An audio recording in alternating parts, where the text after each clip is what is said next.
नमस्कार, मैं हूं आपके साथ यशु शुक्ला और आप देख रहे हैं कि न्यूज की खास पेशकश, जिसमें सबसे पहले बात करेंगे पराली प्रबंधन मामला, सुप्रीम कोर्ट का रुख कड़ा।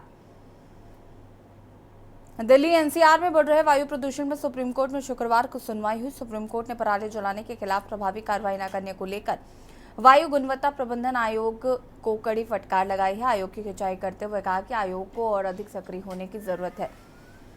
जस्टिस आभा एस ओगा और जस्टिस ऑगस्टीन जॉर्ज मसीह की पीठ ने कहा है कि वायु गुणवत्ता पैनल को और ज्यादा सक्रिय होने की जरूरत है। ये सुनिश्चित करने के प्रयासों की जरूरत है और जमीनी स्तर पर पराली जलाने वाले वैकल्पिक उपकरणों का उपयोग किया जाए।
और अब बात करेंगे हमले जारी, दहशत भारी। यूपी के बहराइच जिले में जानवरों के हमले थमने का नाम नहीं ले रहे हैं और जंगली जानवरों के कई बच्चों पर हमला कर उन्हें घायल करने की खबर मिल रही है। पीड़ित बच्चों के माता पिता का कहना है कि बाघ और भेड़िया उनके घरों में घुस गए हैं और उनके बच्चों को ले जाने की कोशिश कर रहे हैं। सबिना खातून ने बताया कि उनकी बच्ची घर के अंदर सो रही थी, तभी बाघ खेत से निकलकर छत के रास्ते घर में घुसा और उस पर हमला कर दिया।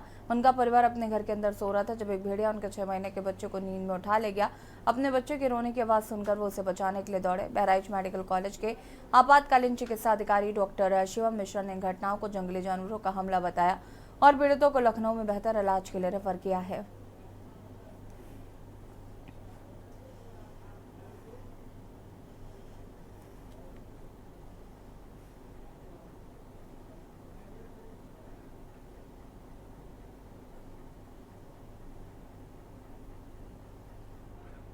का बाघ ने हमला कर दिया है। कौन से गांव में? अयोध्यापुर सिजौली थाना। सिजौली। तो ये कहाँ रही जब हमला की? अंदर लेटी हुई थी, छत के ऊपर से पीछे से नहीं आवा है, खेत में से गन्ना में से छत पर गवा है, छत पर से फिर आए गवा है। बच्चा था, 6 महीना का बच्चा था। घूमने गांव में छत पर से थे। जब बूंदी बांदी आ गई तो हम कहा जाओ अंदर ले चले। तब तक दूध पियाने लगी और हाथों से दबोच लिया उसने, भेड़िया ने, और छीना छोरी किया, तब बच्चे को बचा पाया। कौन सा जानवर है, तुमने देखा क्या? भेड़िया है। कैसे कहते हो भेड़िया है? देखा था आपने? जी। वो जानवर इसको बच्चे को लेके लेटी थी। उसके बाद में रात में 1 बजे जो बच्चा चिल्लाने लगा तब हम उठ के देखा तो इसको लेके भाग गया बच्चा। तो हम पकड़ने गए तो 2 लोग 3 लोग और साथ में मिले थे, तब छोड़ के उस भागा। तब ये बच्चे का उठा लेके आए थे। अब जानवर अंधेरा था, बारिश हो रही थी तो हम देख नहीं पाए अंधेरे में कि कौन से जानवर है। ठीक है, वाइल्ड एनिमल का अटैक बताया गया है और प्राथमिक उपचार करके इसको रिफर किया गया है हायर सेंटर बच्चे अब तक घायल होके आ चुके हैं। टोटल कितने बच्चे आए हैं? अभी ये दूसरा केस है। पहला केस कौन सा आया था? ये इसके पहले एक केस और आया था शाम में ही, वो भी मोतीपुर से ही आया था। और 2 बच्चियां भी आई हैं? नहीं, यही केस आया बस। तो इसको कहाँ भेज रहे हैं? ये लखनऊ के लिए जा रहा है हायर सेंटर। किसका आर्टिकल बताया जा रहा है? बड़े जानवर? वाइल्ड एनिमल है, बाकी है। और अब बात करेंगे खनन पर रोज फूटा आक्रोश। मुरादाबाद जनपद में खनन माफियाओं के हौसले इतने बुलंद है कि खनन माफिया अधिकारियों पर भी हमला करने से नहीं चूक रहे हैं। बीती 22 सितंबर की रात भोजपुर थाना इलाके के रेला नदी के किनारे हो रहे बात खनन की सूचना पर उपजिलाधिकारी IS राममोहन मीणा की अगुवाई में तहसीलदार लेखपाल पुलिस बल की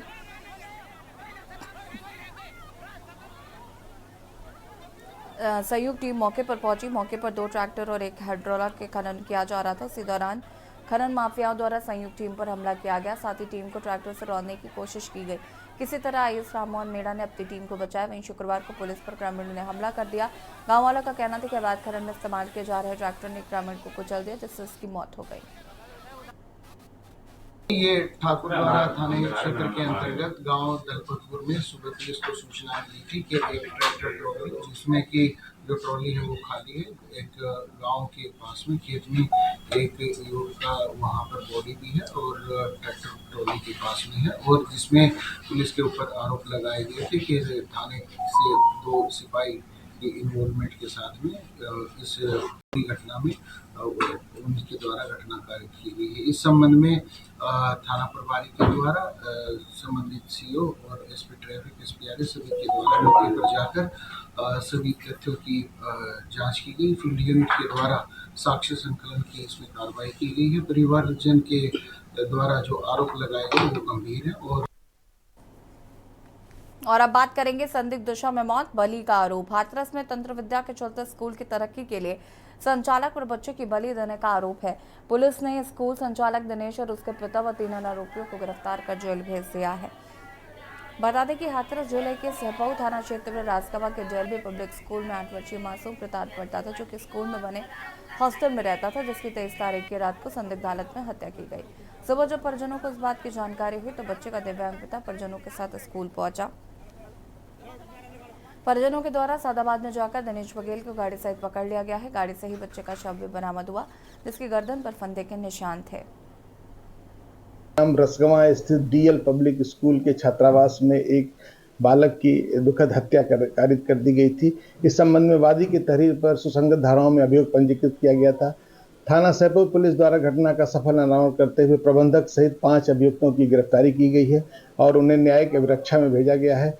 इस संबंध में पुलिस द्वारा समस्त पहलुओं की जांच करते हुए अग्रेतर विधिपूर्वक कार्रवाई की जाएगी। नाम था उसका, कक्षा 2 में पढ़ता था, हॉस्टल में रहता था, वही हॉस्टल में रहता था, वहीं रह करके पढ़ाई कर रहा था। स्कूल का नाम क्या था? DL public school. कितने साल से बच्चा वहाँ पढ़ रहा था? वहाँ 3 साल से हॉस्टल में, 1 साल वैसे ही आता जाता रहा था। 4 साल से 4 साल से वहीं पढ़ रहा था। 4 साल। क्या कारण है कि क्यों मारा संचालकों ने आपके बच्चे को? संचालकों अभी जैसे बता पड़ी है, हमारी पुलिस प्रशासन पूरी मदद कर रहा है, मीडिया भी पूरी मदद कर रहा है। हमारी पुलिस प्रशासन ने पूरी कोशिश की है। जैसे पुलिस प्रशासन ने लीगल केस किया है कि ये तांत्रिक विद्या से मारा है, लेकिन हमको और भी शंकाएं ये चाहते हैं प्रशासन से कि इसमें और भी कड़ियाँ हो सकती हैं, इसमें और कोई शंका ऐसी हो सकती है जिसका रीजन और भी हो इसके अलावा। और अब बात करेंगे राहुल पर बरसे शाह। केंद्रीय गृह मंत्री अमित शाह ने शुक्रवार को हरियाणा की पिछली कांग्रेस सरकारों पर निशाना साधते हुए कहा कि राज्य को दलाल और दामाद चलाते थे।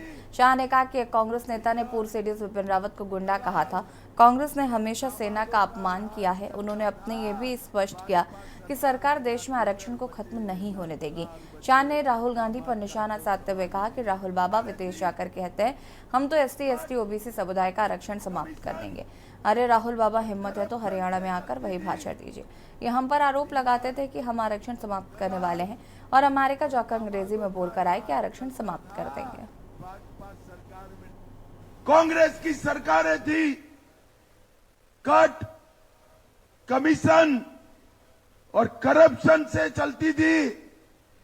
डीलर, दलाल और दामादों का राज चलता था। भाजपा सरकार में ना डीलर बचे, ना दलाल बचे, दामाद का तो सवाल ही नहीं है। जनता को भरोसा, विरोधियों को कोसा। आम आदमी पार्टी के संयोजक अरविंद केजरीवाल ने दिल्ली वालों को भरोसा दिलाते हुए कहा कि अब मैं आ गया हूं और सभी रुके हुए काम जल्द ही पूरे किए जाएंगे। दरअसल रोशनारा रोड का जायजा लेने के बाद केजरीवाल लोगों से मुखातिब हुए थे। उन्होंने कहा कि अगले 3 से 4 दिनों में सड़कों का आकलन करेंगे और युद्ध स्तर पर टूटी हुई सड़कों को ठीक कराया जाएगा।